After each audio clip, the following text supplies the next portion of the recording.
तो आज से हम काउंटेबल अनकाउंटेबल सेट की जो है सीरीज स्टार्ट करने जा रहे हैं और इसमें हम बिल्कुल बेसिक से स्टार्ट करेंगे और फिर हम आगे जाके देख पाएंगे कि कौन से सेट जो है काउंटेबल हैं और कौन से अनकाउंटेबल हैं। और उन सेट को देख के हम ये भी अंदाज़ा लगा सकते हैं कि इन सेट्स के बीच में हमें कोई फंक्शन 1 1 मिलेगा या नहीं मिलेगा, ऑन टू मिल सकता है या फिर नहीं मिल सकता। ये सिर्फ हम सेट देख के भी बता पाएंगे। तो आज से हम स्टार्ट कर रहे हैं। तो पहला हमारा टॉपिक रहेगा, बिल्कुल बेसिक से सब स्टार्ट करेंगे, तो हम सेट की डेफिनेशन से स्टार्ट करेंगे। तो सेट की डेफिनेशन क्या है हमारी? A well defined collection of distinct object is called a set. ठीक है, अब यहाँ पे देखो ऑब्जेक्ट्स दे रखा है ना, यहाँ पे ये ज़रूरी नहीं कि ये नंबर्स हो तभी हम उनको कहेंगे सेट हो।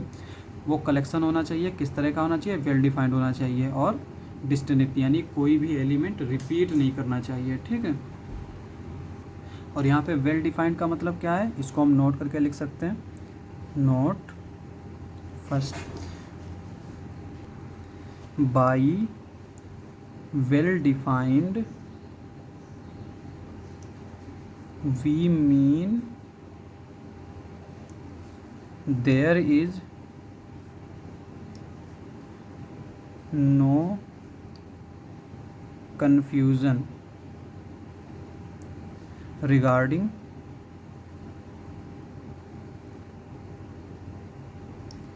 inclusion and exclusion of object. ठीक है, और हम सेट्स को डिनोट करने के लिए किस तरह के सिंबल से इस्तेमाल करते हैं? X A B C, capital A B C और कैपिटल में एक्स वाई जेड, इस तरह के सिंबल से जो है वो हम यूज़ करते हैं। अब यहाँ पे दूसरा नोट लिख लेते हैं हम। अब देखो, अगर कोई सेट एक्स है, ठीक है, और इसमें अगर हम कोई एलिमेंट लेते हैं, कोई भी ऑब्जेक्ट लेते हैं ना, तो उसको हम किस तरह से डिनोट करते हैं? एक्स बिलोंग्स टू एक्स, इस तरह से लिखते हैं। If X is an object in the set X then we write X belongs to X. और ये कंडीशन दे रखी है कि एंड फॉर एनी सेट, ठीक है, फॉर एनी सेट एक्स, कोई भी सेट एक्स हो, एम्पटी हो, नॉन एम्पटी हो, फाइनाइट हो, इनफाइनाइट हो, अभी इनके बारे में वैसे भी मालूम नहीं, इनफाइनाइट सेट वगैरह पढ़ा नहीं है, तो एक्स जो है कुछ कोई भी सेट हो हमारा, उसके लिए ये कंडीशन है कि X does not belongs to X. कोई भी सेट कभी भी खुद में बिलोंग नहीं करेगा, ये हमारी सेट की डेफिनेशन में है। No set belongs to itself, अगर वो सेट है तो वो खुद में कभी भी बिलोंग नहीं करेगा। तो यहाँ से हमारे जो है सेट थ्योरी में एक पैराडॉक्स आता है कि ए हमारा है कलेक्शन ऑफ ऑल सेट्स। ठीक है, कलेक्शन ऑफ ऑल सेट्स, ये हमारा क्या है? पैराडॉक्स। तो कलेक्शन ऑफ ऑल सेट्स, अब ये सेट होगा या नहीं होगा, ये हमारा पैराडॉक्स है। तो अगर हम ये वाली कंडीशन देखें, x does not belongs to x, कि अगर x हम सेट मान लेते हैं तो x जो है वो हमारा x में कभी नहीं जाएगा। तो सिमिलरली यहाँ पे भी देख सकते हैं कि अगर हम a को सेट मान लेते हैं, पहले इसको हम देखें तो ये सेट फॉर्म में लिखें तो इसको हम किस तरह से लिख सकते हैं? a is equals to X is a set. ठीक है, ये हमारा एक सेट है। इस तरह से सारे सेट आ गए, कोई भी सेट हो सकता है X, such that X does not belongs to X. ठीक है, ये हमारी सेट की कंडीशन है कि एक्स जो है वो एक्स में बिलोंग नहीं करेगा। अब यहाँ पे देखो, ए हमारा क्या है? अगर हम इसको सेट मान लेते हैं कि जो है कलेक्शन ऑफ ऑल सेट्स जो है वो सेट होगा, तो इसके लिए भी ये कंडीशन है कि ए डज नॉट बिलोंग्स टू ए। अब अगर ए में बिलोंग नहीं कर रहा है, ठीक है, तो इसका मतलब क्या हुआ कि ए हमारा सेट होगा, और हमने ये कंसीडर कर लिया है कि ए सेट होगा। अब अगर ए सेट होगा तो ए हमारा सेट किस तरह का दे रखा है, कलेक्शन ऑफ ऑल सेट्स, ये सारे सेट का कलेक्शन है, तो इसका मतलब इसमें ये भी होना चाहिए। तो this implies that a belongs to A. ठीक है, तो यहाँ से हम देख सकते हैं कि पहले तो कह रहा है कि ए में नहीं है, और फिर कह रहा है कि ए में है, तो ये हमारा क्या आ गया, कंट्राडिक्शन आ गया। अब देखो यहाँ पे अगर हम इसको मान लेते हैं कि ये सेट नहीं है, ठीक है, कलेक्शन ऑफ ऑल सेट्स जो है वेल डिफाइंड कलेक्शन है, और इसको अगर हम कंसीडर कर रहे हैं कि ये एक सेट नहीं है, तो हमारे पास रीज़न क्या है, क्योंकि ए में बिलोंग कर गया। ठीक है, since A belongs to A hence it is not set, चूँकि ए में है तभी हमारा ये सेट नहीं है। अब देखो ए में है इसलिए ये हमारा सेट नहीं है। अब यहाँ पे देखो ए अगर हमारा सेट नहीं है और ए हमारा दिया किस तरह से है, कलेक्शन ऑफ ऑल सेट्स, तो इसके अंदर जो एलिमेंट्स होंगे वो सेट होने चाहिए, और ए को हमने कंसीडर किया कि ये एक सेट नहीं है। This implies that a does not belongs to A. ठीक है, यानी कि अब ये तो हमारा कलेक्शन है सेट्स का, और ए को हमने कंसीडर कर लिया ये सेट नहीं है, तो ए में नहीं हो सकता फिर। तो यहाँ से भी हम देख सकते हैं कि अगर हमने इसको सेट कंसीडर किया तो ये हमारे कंट्राडिक्शन आ गया, और अगर इसको हम सेट कंसीडर नहीं कर रहे हैं तो ये हमारा कंट्राडिक्शन आ रहा है। तो इसको हम बोलते हैं रसल्स पैराडॉक्स। ये हमारा है रसल्स पैराडॉक्स। ठीक है, तो ये तो अब हम बात करते हैं सबसेट के बारे में। सबसेट क्या होता है हमारा, कि if x belongs to a, this implies that x belongs to b for any set a and b। ठीक है, this implies that a is subset of b। ये हमारी सबसेट की डेफिनेशन है। सबसेट की एक और डेफिनेशन है कि और करके लिख सकते हैं, there does not exist any x belongs to a such that x does not belongs to b। ठीक है, then we say that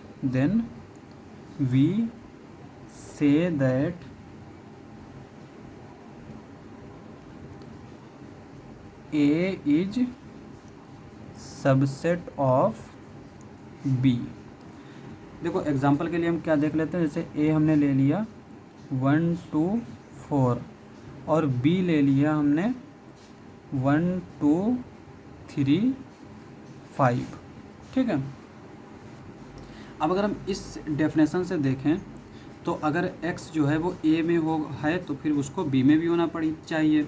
अब यहाँ पे देखिए 4 belongs to a but 4 does not belongs to b, तो इसका मतलब a जो है वो हमारा b का सबसेट नहीं है। सिमिलरली हम b को भी a का सबसेट नहीं दिखा पाएंगे, क्योंकि यहाँ पे 5 है और यहाँ पे 5 नहीं है, 3 है, 3 भी नहीं है यहाँ पे। तो यहाँ पे हम देख सकते हैं कि ये हमारा सेट सबसेट इसका नहीं होगा। इस डेफिनेशन से अगर हम देखें, ये डेफिनेशन क्या कहते हैं, there does not exist any x belongs to a such that x does not belongs to b। इसका मतलब क्या हुआ कि कोई भी एलिमेंट ऐसा नहीं होना चाहिए जो इसमें हो और इसमें ना हो, और हम देख सकते हैं कि यहाँ पे 4 जो है वो a में है, ठीक है, बट b में नहीं है। तो इसका मतलब इस डेफिनेशन से भी हम देख सकते हैं कि ये हमारा सबसेट नहीं होगा। ठीक है, लेकिन इस डेफिनेशन में हम इस डेफिनेशन का इस्तेमाल जो है हम कम करते हैं, इसका ज़्यादा करते हैं। अब देखो यहाँ पे पहला लिख लेते हैं point, x belongs to a, this implies that x belongs to a। ठीक है, अगर x a में है तो ये x a में होगा। ये क्या इम्प्लाई करेगा, a is subset of a, तो इसका मतलब हर एक सेट जो है वो खुद का सबसेट होता है। और दूसरा पॉइंट क्या लिख लेते हैं, अब देखो there does not exist any x belongs to 5। ठीक है, 5 में हमें कोई भी एक ऐसा एलिमेंट नहीं मिल रहा है सच दैट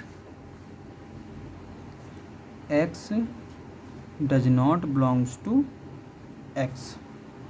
ठीक है, अब यहाँ पे देखो इसमें कोई भी एक ऐसा एलिमेंट नहीं मिल रहा है जो कि x में ना हो, ये वाली डेफिनेशन हमने इस्तेमाल की। तो यहाँ से हम देख सकते हैं कि फाई जो है वो हमारा सबसेट होगा एक्स का। तो फाई जो है ना वो एम्प्टी सेट है, और एम्प्टी सेट बाई डेफिनेशन जो है वो हमारा सबसेट होता है किसी भी सेट का। तो हमने सेट पढ़ लिया, सबसेट पढ़ लिया। अब हम बात करते हैं पावर सेट की। तो पावर सेट क्या होता है? पावर सेट को हम आगे भी पढ़ेंगे, लेकिन यहाँ पे हम सिर्फ डेफिनेशन पढ़ लेते हैं। पावर सेट की डेफिनेशन क्या है? P of A is equals to X such that X is subset of A। ये हमारा हो गया पावर सेट ऑफ A। अब देखो कोई भी जो है पावर सेट अगर हम किसी भी सेट का ले रहे हैं, एग्जांपल के साथ हम देख सकते हैं कि जैसे A अगर हमारा कोई सेट है 1 2 3, ठीक है, या फिर हम इसमें ABC ले लेते हैं, इसका पावर सेट हमारा क्या आएगा? इसके सारे सबसेट होने चाहिए, ठीक है। तो सारे सबसेट होने चाहिए, तो इसमें हम देख सकते हैं कि यहाँ पे एलिमेंट नहीं बिलोंग करता है। जैसे हमने सेट में देखा था कि कोई भी सेट खुद में बिलोंग नहीं करता है, X does not belongs to X, ठीक है। इसका मतलब ये नहीं है कि कोई भी सेट किसी भी सेट में बिलोंग नहीं करेगा, इसका मतलब है कि सिर्फ खुद में बिलोंग नहीं करता है। यहाँ पे हम देख सकते हैं कि पावर सेट में कोई एलिमेंट नहीं होगा, बल्कि क्या होंगे? इसके सबसेट्स होंगे। तो इसका मतलब इसको हम अगर इस तरीके से लिखें सेट फॉर्म में, तब ये हमारा पावर सेट ए में बिलोंग करेगा, ठीक है। और यहाँ पे हमारा एलिमेंट बिलोंग कर रहा है। लेकिन एम्प्टी सेट एक ऐसा सेट है, एम्प्टी सेट जो कि हमारा पावर सेट में भी बिलोंग करेगा, ठीक है, और पावर सेट का सबसेट भी होगा। एम्प्टी सेट सिर्फ एक सेट ऐसा है जो कि हमारा ये दोनों कंडीशन सेटिस्फाई करेगा, वरना इसके अलावा जो है कोई भी सेट हमारा ऐसा नहीं होगा जो बिलोंग भी करे किसी सेट में या और उसका सबसेट भी हो। तो इस तरह से हम पावर सेट पढ़ सकते हैं, ठीक है। अब हम बात करते हैं कार्टेशियन प्रोडक्ट की। तो कार्टेशियन प्रोडक्ट हमारा क्या होता है कि अगर ए और बी दो सेट है, नॉन एम्प्टी सेट है, तो A cross B it is just a notation. A cross B का मतलब दो सेट का प्रोडक्ट नहीं होता है। कार्टेशियन प्रोडक्ट है, नाम भी है, लेकिन ये एक नोटेशन है। और ये किस तरह के इसमें एलिमेंट होंगे? यहाँ पे ए का एलिमेंट होगा और बी का एलिमेंट होगा। A belongs to A, b belongs to B, ठीक है। इनको दोनों को एक साथ लिख लिया गया है, बस। इसके अलावा इसमें कोई आपस में जो है रोल नहीं है। तो ए क्रॉस बी ये हमारा क्या होता है? कार्टेशियन प्रोडक्ट, ठीक है। अब इसमें अगर ये इसमें हम ऑर्डर्ड पेयर लें ए कॉमा बी, ठीक है, तो ये अगर इक्वल है सी कॉमा डी के, तो ये इफ़ एंड ओनली वाली कंडीशन है, a is equals to c, b is equals to d. इसका मतलब इनमें आपस में कोई रोल नहीं है। अगर इनको दोनों को इक्वल दिखाना है तो ए वाला सेट एलिमेंट से और सी वाला सेट ए से है, तो ये दोनों इक्वल होने चाहिए। और बी से है, डी बी से है, तो बी और डी को भी इक्वल होना पड़ेगा। ये हमारा क्या था? Cartesian product, Cartesian product of sets, ठीक है। कार्टेशियन प्रोडक्ट हो गया अब हमारा। अब हम एक नया सेट लेने जा रहे हैं जो कि है हमारा नेचुरल नंबर, ठीक है। आज हमारा ये जो है नंबर्स का पहला सेट है जिसमें हम नंबर्स लेते हैं। तो वो क्या होंगे हमारा? 1 2 3 dash dash dash n plus 1 dash dash dash. तो ये हमारा क्या? Set of natural numbers. इसको हम कहते हैं natural set. The set of natural numbers, ठीक है। और एक हम फाइनाइट सेट लेते हैं जो कि हम इसको एसएन से डिनोट करते हैं। इसमें किस तरह के एलिमेंट होंगे? 1 2 3 n तक, ठीक है। और इसको हम क्या बोलते हैं? सेगमेंट ऑफ नेचुरल नंबर्स का हमारा ये सेगमेंट है। तो कार्टेशियन प्रोडक्ट हो गया। अब हम बात करते हैं फंक्शंस के बारे में। फंक्शन की डेफिनेशन के बारे में पहले बात करते हैं, ठीक है।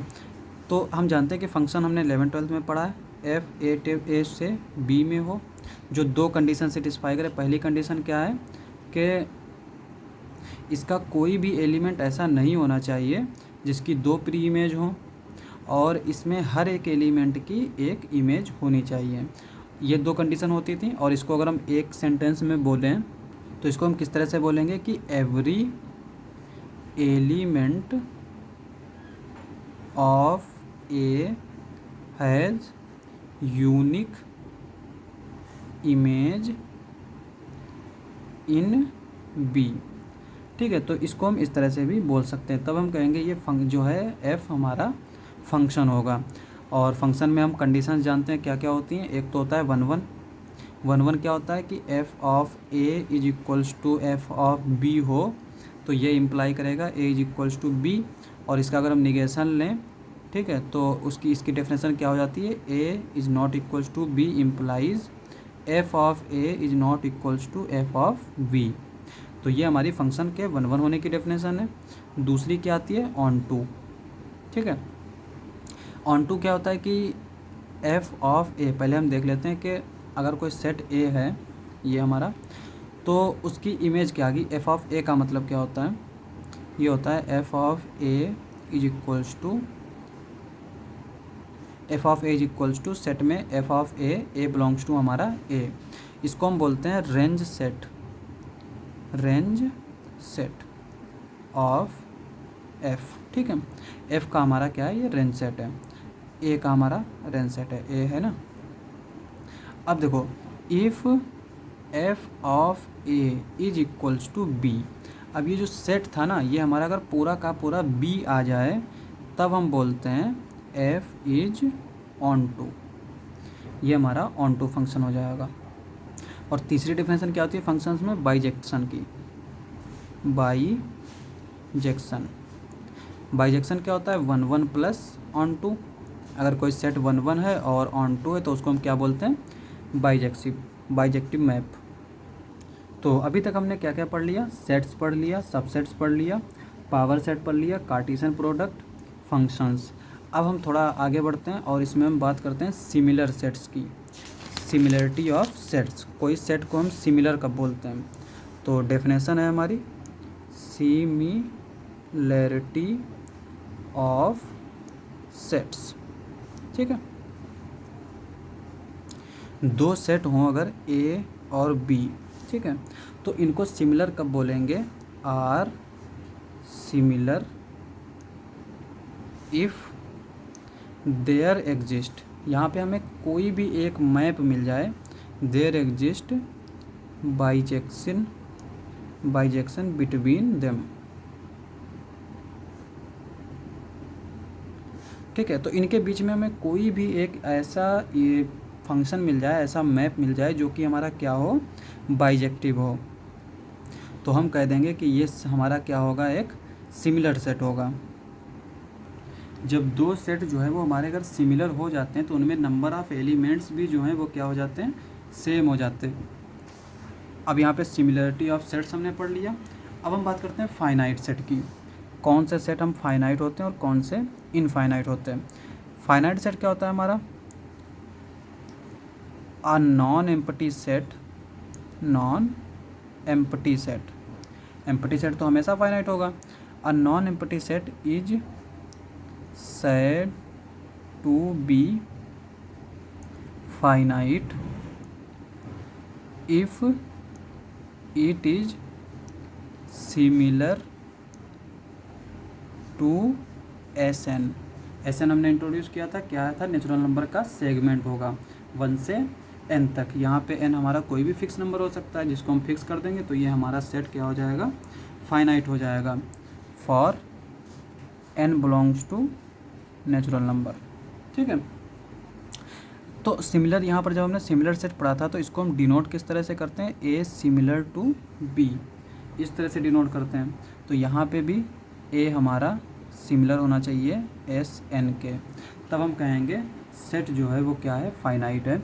और इस अगर ये सेट इसके सिमिलर हो गया तो सिमिलर सेट में क्या होता है, कार्डिनलिटी जो है, नंबर ऑफ़ एलिमेंट्स सेम हो जाते हैं। तो we say cardinality of A is equals to, इसको इस तरह से भी डिनोट करते हैं एन। ठीक है, तो ये हमारा फाइनाइट सेट की कार्डिनलिटी हो जाएगी। अब यहाँ पे क्या चीज़ है नोट करने वाली कि जो है एम्प्टी सेट हमारा क्या होता है, एम्प्टी सेट हमारा हमेशा फाइनाइट होगा, और इसको हम लिख सकते हैं कि phi is finite with cardinality. ठीक है, चूँकि फाइनाइट सेट है हमारा और इसमें कोई भी एलिमेंट नहीं होता इसलिए इसको हम एम्प्टी सेट बोलते हैं।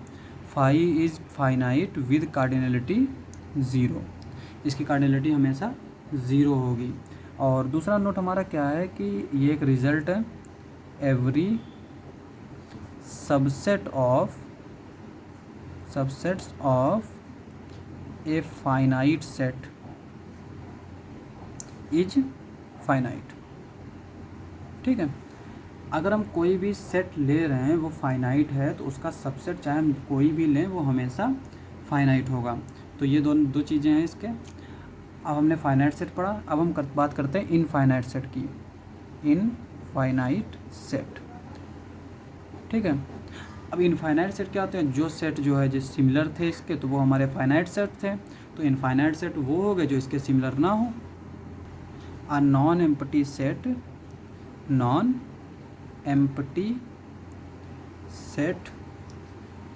which is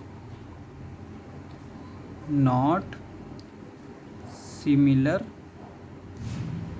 to Sn for any n belongs to natural number।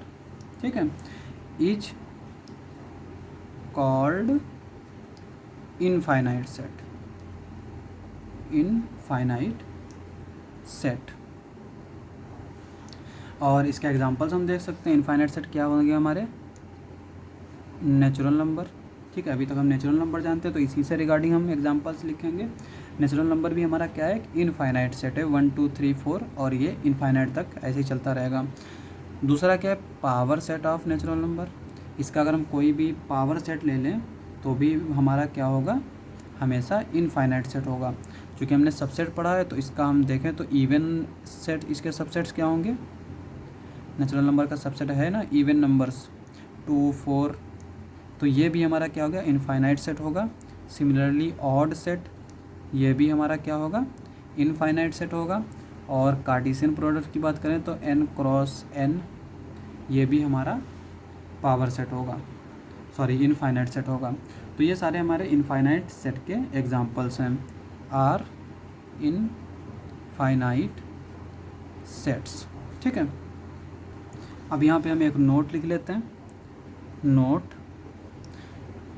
Note क्या है कि इक्विपोटेंशियल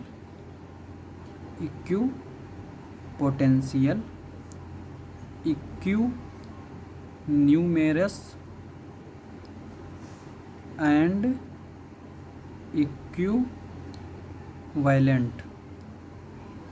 ये जो नंबर्स हैं, ये जो लफ्ज़ हैं ना, वर्ड्स, इनको हम यूज़ करते हैं, are also used for similar.